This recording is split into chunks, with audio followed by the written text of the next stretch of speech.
Mesdames et messieurs, bonsoir. Soyez les bienvenus pour cette nouvelle édition de votre journal de 22 heures. À la une de l'actualité.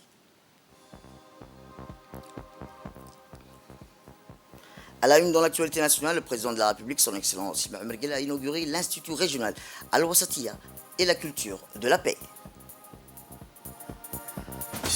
Et enfin, dans l'actualité internationale, les Nations Unies approuvent un rapport important sur le changement climatique. C'était les titres. Merci à si vous nous rejoignez.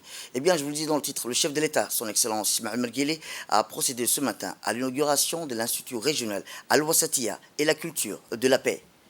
L'Institut régional Al-Wasatiyya a pour objectif d'insuffler une dynamique positive et constructive au sein du champ religieux et de promouvoir les préceptes d'un islam du juste milieu, de la modération, de la tolérance et de l'ouverture sur l'autre. La construction de cet institut est financée partiellement par le gouvernement djiboutien, mais aussi par les fonds koweïtiens, en vue de former les ulémas, les imams travaillant dans les mosquées à Djibouti et les pays de la région, en vue de recevoir un enseignement religieux pluridisciplinaire de qualité, ayant notamment trait aux fondamentaux indispensables à l'iman pour unifier et coordonner les efforts des ulémas musulmans au pays et dans la région, en vue de connaître les valeurs de l'islam tolérant et les diffuser à consolider. Cette cérémonie a été rehaussée par la présence du chef de l'État, M. Ismaël Omar Guelleh, qui n'a ménagé aucun effort pour la construction de cet institut de référence régional dans la Corne de l'Afrique pour l'encadrement requis des imams prédicateurs. À son arrivée à l'Institut régional, le président de la République, son Excellence Ismaël Omar Guelleh, a été accueilli chaleureusement par le ministre des Affaires musulmanes et du Waqf, Mohamed Hassan Barre, et le directeur de l'Institut Al-Wasatiyya et la culture et la paix, M. Al-Selassie Ahmed. Ensuite, le chef de l'État a procédé à l'inauguration de cet nouvel établissement qui est le premier de son genre dans le pays et dans la région pour fournir l'outil à une information de qualité pour enseigner les imams et les prédicatrices les valeurs de l'islam du juste milieu en vue de prémunir les connaissances islamiques nécessaires pour les imams.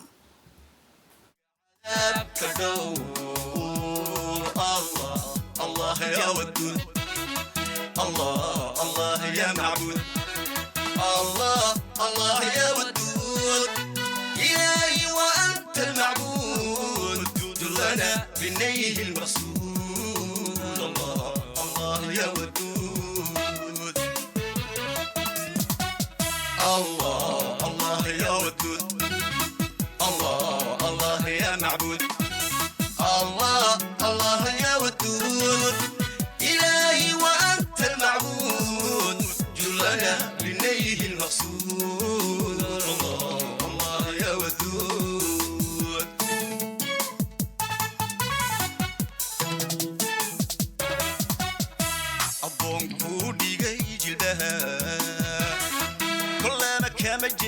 سديدي الله وجدك النون معاي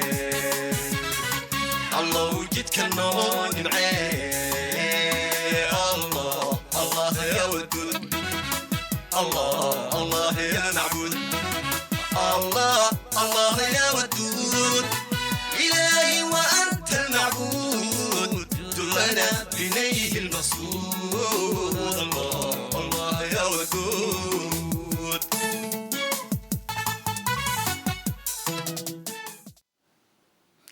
Eh bien, le directeur de l'organisme caritatif islamique Koweït, Badr Al-Soumeid, a indiqué dans un discours que cette initiative Al-Wasatiyya est la concrétisation d'un travail de longue haleine sous l'impulsion du président de la République de Djibouti, M. Ismaël Omar Guelleh, et grâce à son gouvernement.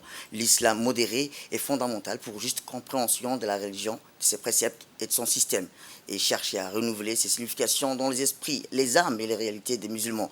Se rattachant, c'est là ce qui a été approuvé par les origines de l'islam et de ses sources fondamentales. C'est sur quoi le message que la prière et la paix de Dieu soient sur lui était sur lesquels étant que Dieu soit satisfait d'eux, les justes prédécesseurs et les innovateurs qui se sont succédés à travers les générations. Cet institut vient à point nommé puisqu'il va contribuer à la formation des imams des mosquées et ainsi encadrer dans toutes leurs exigences religieuses, a-t-il déclaré le directeur. Eh bien, l'ambassadeur de la Somalie à Djibouti, M. Salah Ali, a indiqué que cet institut de référence régionale est basé sur un islam de milieu qui rejette les idées extrémistes dans la religion et va contribuer pour mettre l'accent à une religion de tolérance, Cet établissement de formation traduit une volonté du président de la République, son Excellence Ismaël Merguele, pour assurer un encadrement efficace. Cette formation permettra, a-t-il rappelé l'ambassadeur, aux imams de s'acquitter de leur mission, qui est d'une importance capitale pour la préservation de l'identité religieuse, qui est le facteur de l'ouverture de la tolérance. Cette formation est un atout plutôt nécessaire pour renforcer les compétences acquises de l'ulama au cours de leur formation pluridisciplinaire, académique et légitime. Et pour sa part, l'ambassadeur d'Égypte à Djibouti, Hussein Dinarida, a pour sa part souligné que cet institut constitue une avancée majeure qui représente un islam de juste milieu qui rejette les idées extrémistes. Cet événement coïncide avec le Ramadan qui représente un événement de tolérance et de modération. Cet événement est majeur pour les pays mais aussi pour la religion, pour former des générations de ulama et des imams qualifiés, mais aussi de renforcer les partenariats entre cette initiative de l'université Al-Azhar, qui est une référence au Moyen-Orient. L'ambassadeur n'a pas manqué dans son discours pour assurer le soutien indéfectible de l'Égypte pour fournir les efforts et soutiens nécessaires pour mener à bien les missions et objectifs de cet institut au niveau national que régional. Eh bien, le ministre des Affaires musulmanes de Warf du Somalilandais, Abdulrazak Ali, a affirmé les efforts inlassables déployés par le président de la République, son Excellence Ismaël Merguele, pour un islam modéré et pour promouvoir les valeurs de modération. De son côté, le président du Haut Conseil des Affaires musulmanes en Éthiopie, Cheikh Ibrahim Toufa, a souligné que les objectifs de cette institution est non seulement de former, mais aussi de promouvoir les valeurs de l'islam tolérant. Écoutons-les.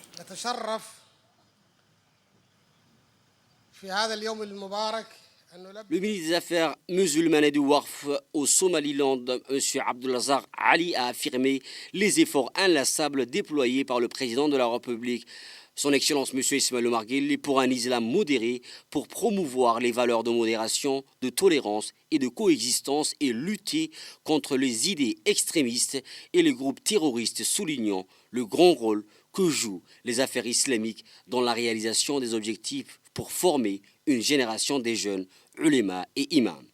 Cet institut est un symbole qui montre la coexistence réussite de la promotion d'une religion d'acceptation de l'autre et de la tolérance pour faire face aux défis actuels que connaît non seulement le pays, mais aussi dans la région. La mission principale est d'être au service des imams travaillant dans les mosquées et d'encadrer les citoyens dans toutes leurs exigences religieuses. Le président du Haut Conseil des Affaires musulmanes en Éthiopie, Cheikh Ibrahim Toufa, a souligné que les objectifs de cette institution est non seulement de former, mais aussi de promouvoir les valeurs de l'islam tolérant à travers un programme de formation riche et varié qui comprend des matières théologiques, pratiques en matière de sciences humaines dont l'imam a besoin pour comprendre le contexte de son travail. Pour sa part, le ministre des Affaires musulmanes et des biens Warf, Moumin Hassan Barre, a rappelé que cet institut Al-Wasatiya jouera un rôle important dans la consolidation des valeurs de modération et la lutte contre l'extrémisme. Écoutons-le. أن نلتقي في هذا الحفل المبارك لافتتاح معهد الوسطية وثقافة السلام وأود أن أعرب عن امتناني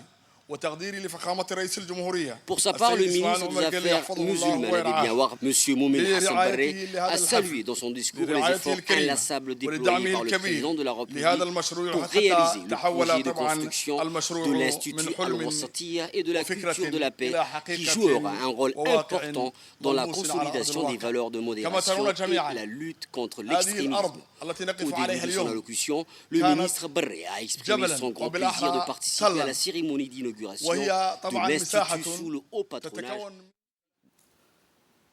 Dans un discours prononcé à cette occasion, le chef de l'État, son Excellence Ismaël Merguele, a indiqué que cet institut contribuera à la promotion de la paix civile, de la concorde nationale, en diffusant la culture de la paix et de la solidarité dans la société djiboutienne. Voici l'extrait du président de la République avec un commentaire de Mohamed Abdurrahman Habib. Bismillahirrahmanirrahim. Alhamdulillah, as-salatu was-salam ala rasulih al-amin. سيدنا وحبيبنا محمد صلى الله عليه وسلم يسرنا أن نجتمع اليوم لافتتاح.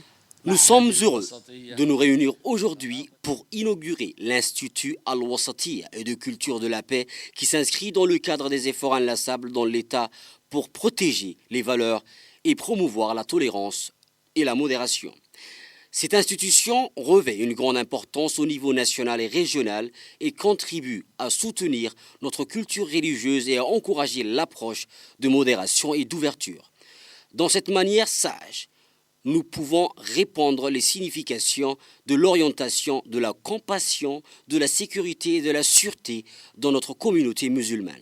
L'ouverture de l'Institut Al-Wasatiyya, où la modération et de la culture de la paix constitue un ajout important aux efforts du ministère des Affaires musulmanes pour diriger et superviser le secteur religieux et encourager les prédicateurs et les imams à suivre l'approche al-wasatiyya et de la tolérance.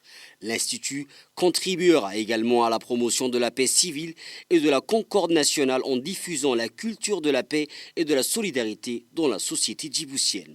D'autre part, cet édifice important contribuera sans doute au renforcement de la paix civile et de la concorde nationale en diffusant la culture de la paix et de la solidarité dans la société djiboutienne. Mesdames et messieurs, sur la base de notre devise nationale, unité, égalité et paix, nous nous efforçons constamment de promouvoir la culture de la paix et de la coexistence, de renforcer le tissu social. Grâce à des efforts continus, ces nobles objectifs de préservation des valeurs religieuses qui sont un facteur de notre unité et de notre force sont promus. Nous sommes très fiers de la diversité culturelle de notre pays, de son harmonie sociale et de ses traditions de tolérance et de modération ainsi, et nous devons toujours faire de notre mieux pour préserver ses avantages et ses bénédictions pour protéger notre religion qui est la source de notre inspiration et de notre fraternité. Je saisis cette opportunité pour renouveler mes remerciements et ma reconnaissance à tous ceux qui ont contribué à la réalisation de ce projet et nous demandons à Allah le Tout-Puissant de nous aider à servir notre religion et notre patrie et à consolider sa sécurité et sa stabilité.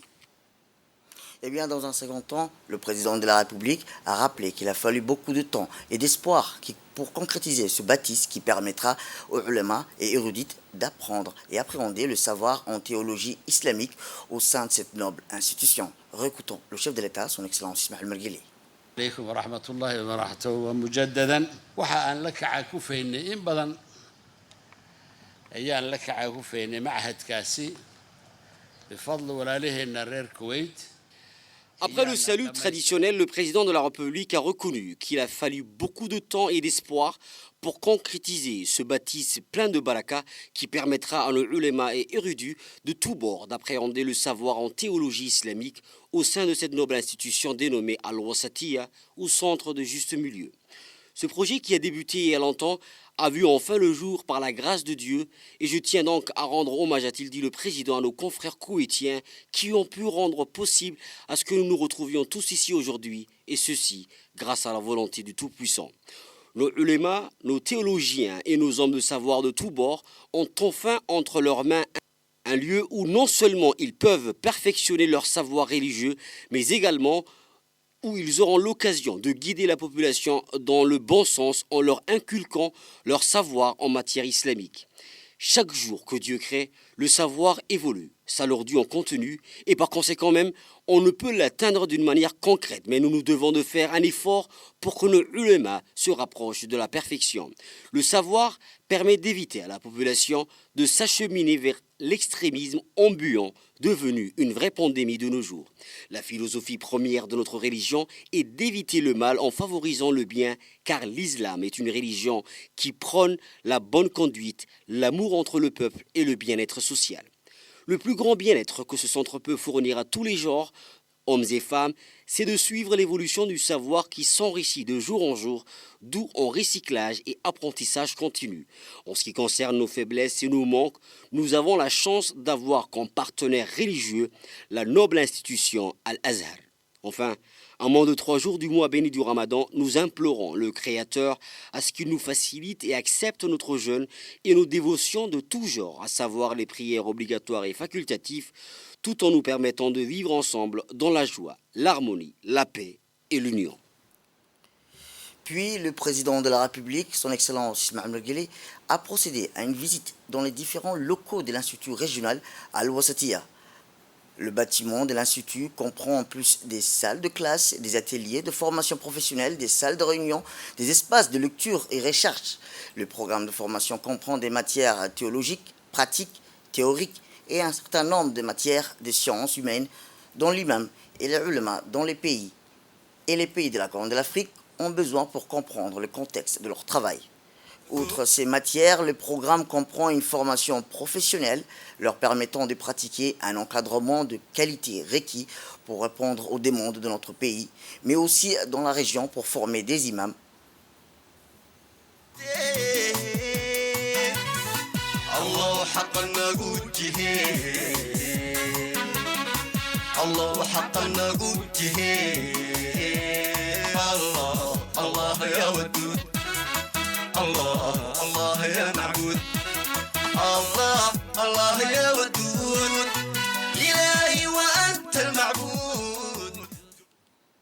Autre actualité dans ce 22h, c'est aussi le Premier ministre, M. Abdelkader Al Mohamed, qui a reçu aujourd'hui, en fin milieu d'après-midi, l'ambassadrice du Royaume-Uni accréditée à Djibouti et auprès de l'IGAD.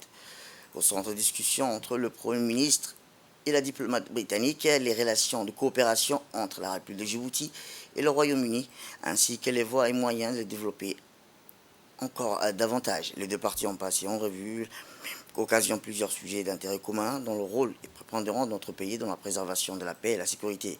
Le chef de cabinet de la primature, Ali Abdel Silaye, a assisté à l'entrevue. La traditionnelle réunion annuelle sur le dialogue politique cette année 2023 entre la République de Djibouti et l'Union européenne a eu lieu aujourd'hui sous la coprésidence du ministre des Affaires étrangères et de la coopération internationale, porte-parole du gouvernement, M. Mohamed Al Youssouf, et de l'ambassadrice de l'Union européenne à Djibouti, Mme Sylvie Etabès. L'événement a regroupé sur place, côté djiboutien, le ministre de l'Intérieur, Cyril Hassan, le ministre de l'Économie et des Finances, M. Ilyas Mousdawali, le ministre du Travail, de la formation professionnelle, M. Omar Abdisserid, le secrétaire général du ministère des Affaires étrangères et de la coopération internationale, ambassadeur Moussa Mohamed Omar, le directeur des relations multilatérales, l'ambassadeur Guy Idriss, ainsi que plusieurs hauts cadres, notamment des ministères des Affaires étrangères, du commerce, du travail, de la formation professionnelle, de l'énergie, de la justice, chargé des droits de l'homme. Côté européen, c'est l'ambassadeur européen basé à Djibouti, de la France, de l'Allemagne et ceux qui ont fait le déplacement d'Addis Abeba, Belgique, les Pays-Bas, Suède, Danemark, Finlande, la Pologne, le Luxembourg, l'Irlande, le Portugal, le Tchèque, l'Espagne, l'Autriche, l'Italie et la Grèce. Notons la présence du commandant en second de l'opération Atalante, l'amiral Hilaire Dussel. En guise de rappel, les réunions annuelles sur le dialogue politique entre la République de Djibouti et l'Union européenne s'inscrit dans le cadre de l'accord de Cotonou liant l'ACP et l'Union européenne qui appelle dans un article 8 à la tenue d'une réunion de dialogue politique entre chaque État membre d'ACP en l'Union européenne.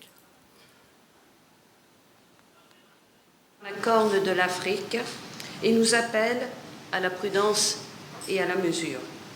C'est également la preuve que nous avons à cœur le développement de notre partenariat avec l'Afrique.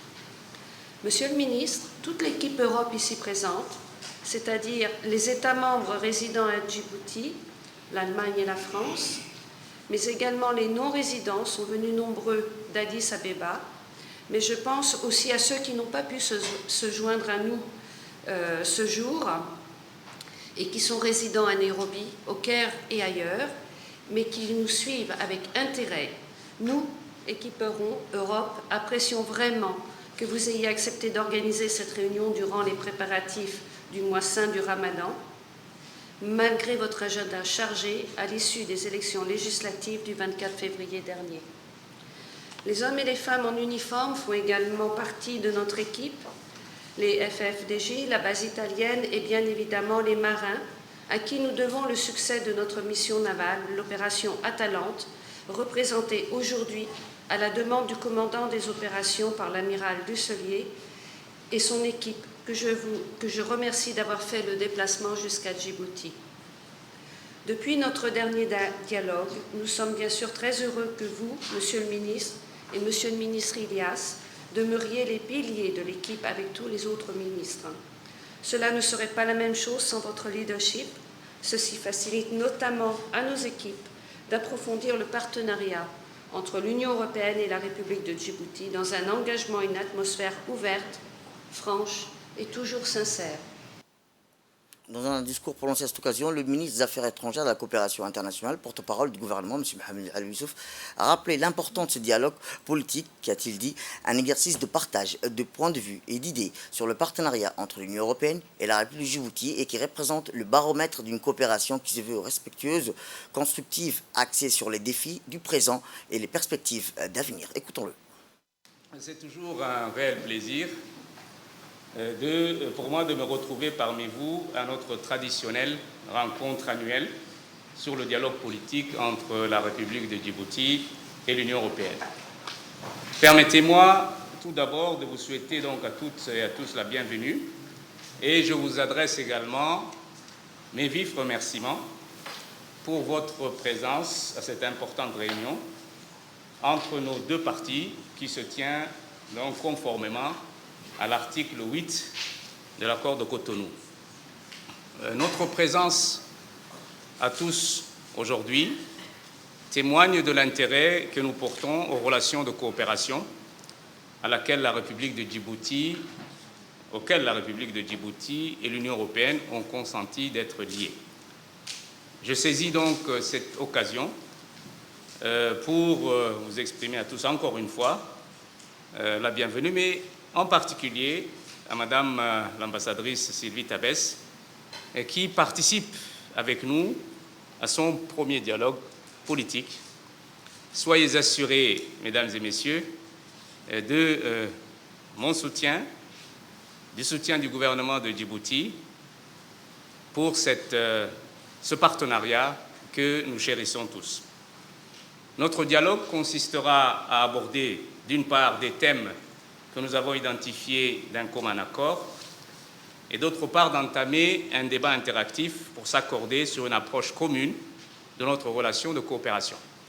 En effet, nous envisagerons dans notre échange d'une manière succincte 3 thématiques qui porteront dans un premier temps sur la présidence suédoise de l'Union européenne, la politique nationale avec les récentes élections législatives de février 2023, avant d'enchaîner en second lieu sur l'aspect économique de notre partenariat Djibouti-Union européenne, notamment la première programmation 2021-2024 du fonds alloué qui arrivera à terme l'année prochaine. Eh bien, en marge de la réunion annuelle entre la République de Djibouti et l'Union européenne, le ministre des Affaires étrangères de la coopération internationale, porte-parole du gouvernement, M. Mohamed Al-Youssouf, a été décoré ce matin de la médaille de la politique de sécurité et de la défense commune de l'Union européenne, décernée par le haut représentant de la Commission européenne, Joseph Borrell. Elle lui a été remise par le commandant en seconde de l'opération Atalante, l'amiral Hilaire Dusselier. Cette médaille a été décernée au chef de la diplomatie djiboutienne en guise de reconnaissance de son rôle et son soutien apporté à l'opération Atalante depuis 2008. Rappelons que l'opération Atalante est une mission militaire dont l'objectif principalement était et reste aujourd'hui la lutte contre les agressions armées et la piraterie dans la Corne de l'Afrique sur les côtes de la Somalie, dans le golfe d'Aden et dans le détroit de Bab el-Mandeb qui relie l'océan Indien et la mer Rouge. Autre actualité dans ce 22h, c'est le président de l'autorité des ports et des zones franches, M. Aboubakar Omar Hadi, qui a reçu aujourd'hui une importante délégation d'ambassadeurs d'États membres de l'Union européenne accrédités à Djibouti.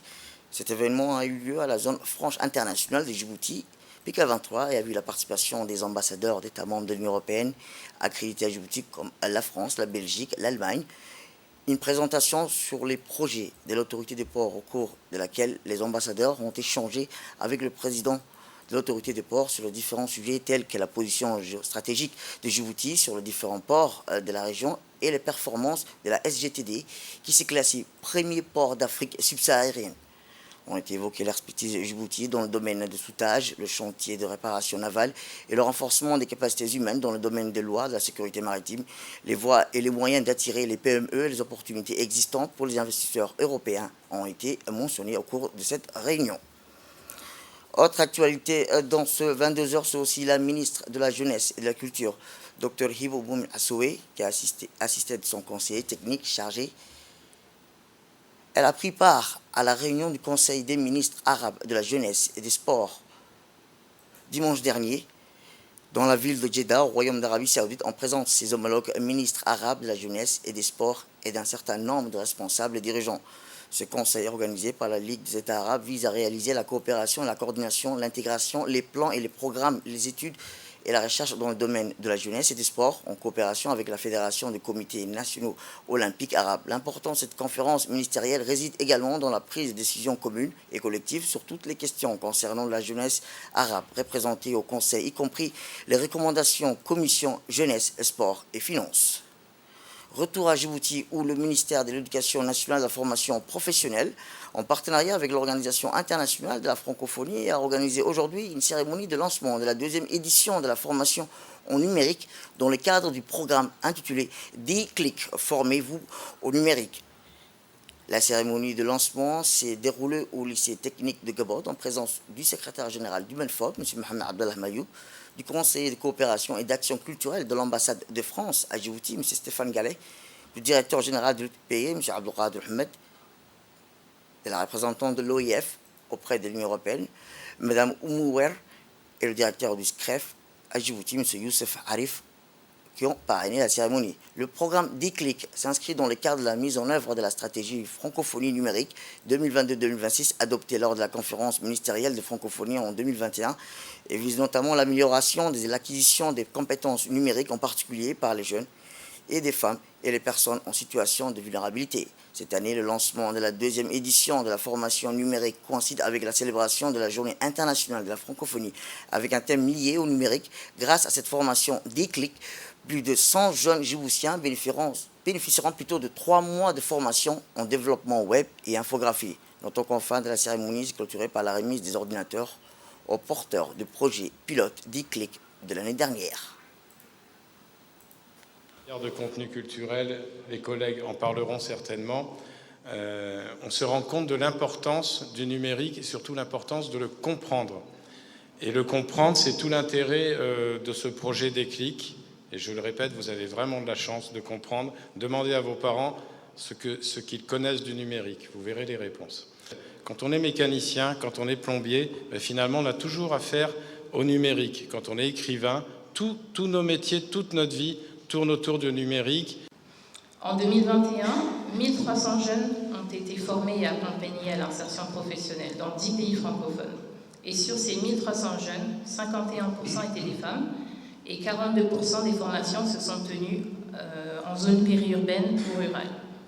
Et à Djibouti, ce sont 100 jeunes Djiboutiens et Djiboutiennes qui ont été formés dans le cadre de la phase pilote qui a eu lieu l'année dernière. Ils ont été formés au métier du développement web dans ce lycée même. Et cette année, 100 jeunes vont être formés également, cette fois-ci en développement web et en infographie. Plus de précisions sur ce projet, voici les propos du secrétaire général du MENFOP, M. Mohamed Abdallah Mayoub. Aujourd'hui, c'est le 20 mars, c'est la journée de la célébration de la francophonie, qui est pour Djibouti aussi un atout indéniable. D'habitude, les formations sont des formations payantes, où les jeunes payent pour se former. Aujourd'hui, vous avez la chance d'avoir une formation avec toutes les conditions nécessaires et avec une insertion en stage dans le milieu professionnel et un accompagnement par des spécialistes de la question, les inspecteurs des conseils pédagogiques, des enseignants. Formation au métier du numérique. Pour cette deuxième session, il s'agit des formations au web et en infographie. Ce sont deux secteurs qui sont très recherchés.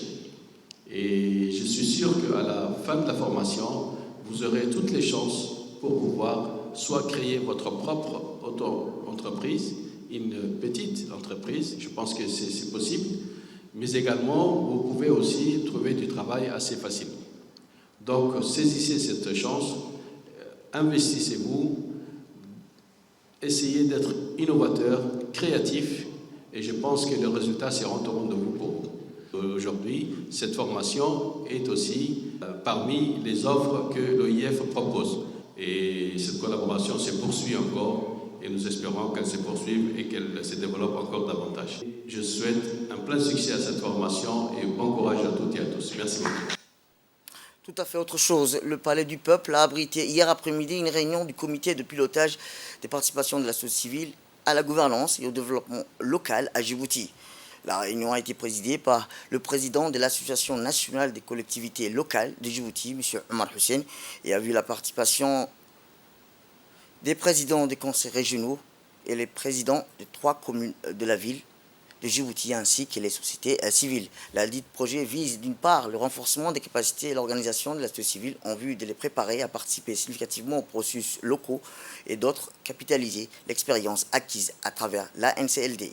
Le fonctionnement du comité de pilotage est d'accompagner l'équipe en charge de la mise en œuvre du projet et assurer une bonne orientation des stratégies du projet. Dans un mot d'intervention, le président de l'Association nationale de la collectivité locale, M. Omar Hussein, s'est réjoui d'avoir présidé cette réunion consacrée à la participation de la société civile, à la gouvernance et au développement local à Djibouti.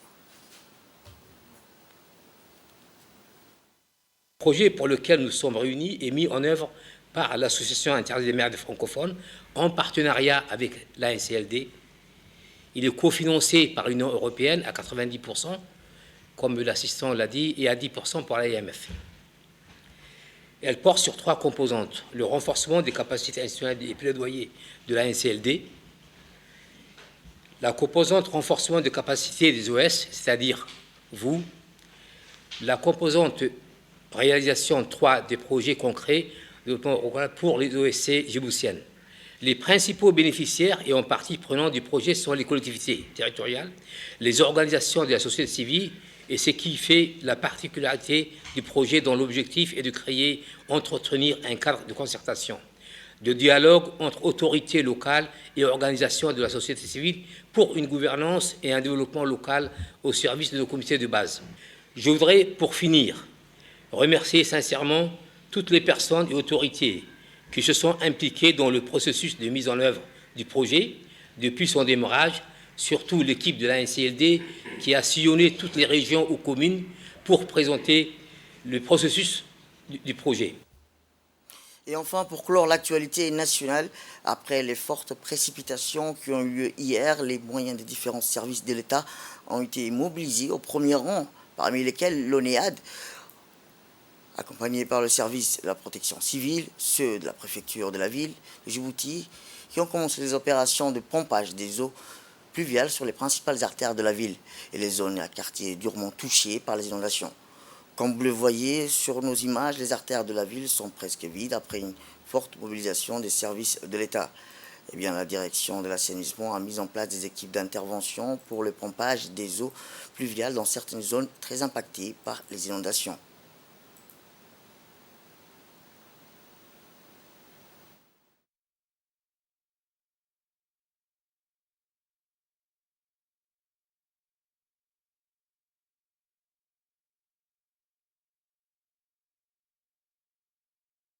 Il a plu hier et nous avons agi rapidement, conjointement avec la police, le ministre de la préfecture, etc.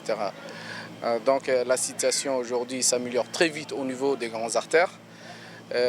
Toutefois, il n'empêche que certains quartiers très vulnérables à la tombée de la pluie restent inondés par des eaux. Mais parallèlement, nous restons actifs et mobilisés pour faire face à cette situation. Et dans les heures à venir, Inch'Allah, tout ira mieux. Et dans l'actualité internationale, je vous dis dans le titre, les gouvernements de divers pays du monde ont approuvé dimanche un nouveau rapport important de l'Organisation des Nations Unies sur le changement climatique, même si le processus a été ralenti par un litige entre les pays riches et les pays en voie de développement.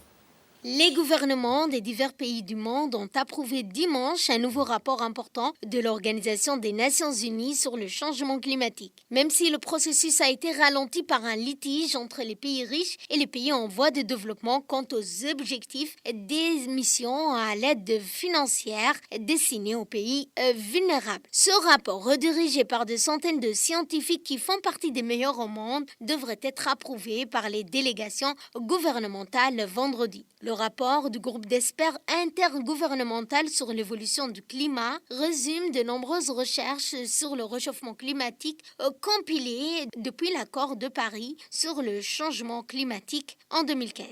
Le secrétaire général de l'ONU, Antonio Guterres, a appelé les délégués à fournir des faits bruts et concrets pour affirmer clairement qu'il reste peu de temps pour que le monde limite le réchauffement climatique à 1,5 degré Celsius par rapport à l'époque pré-industrielle. C'est la fin de cette édition. Merci à vous de nous avoir suivis. Restez avec nous pour la suite de nos programmes télévisés. Le programme continue sur Télé Djibouti.